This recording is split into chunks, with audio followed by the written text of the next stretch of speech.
আর ব্রাইডের সঙ্গে আমি কোনো ডিসকাস করিনি, কারণ সব কিছুই আগে থেকে ডিসকাস হওয়া ছিল।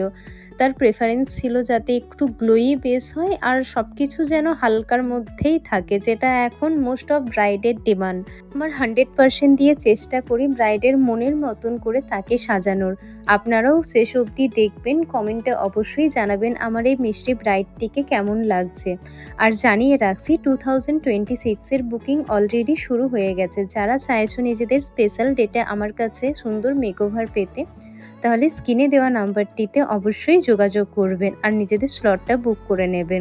তো এখানে কিছু ভিডিও ক্লিপস নিয়ে নিচ্ছিলাম, কারণ এগুলোই শুধুমাত্র থেকে যাবে। কেমন লাগলো তোমার? খুবই সুন্দর, পছন্দ যেটা হয়েছে ভেবেছিলাম হ্যাঁ সবকিছু? তার থেকে ভালোই করেছো, খুব সুন্দর। ব্রাইডের তো ভীষণই পছন্দ হয়েছিল আর বাকিরাও খুব অ্যাপ্রিসিয়েট করেছিল। তো ব্রাইডকে ছেড়ে আমরাও বেরিয়ে পড়ি।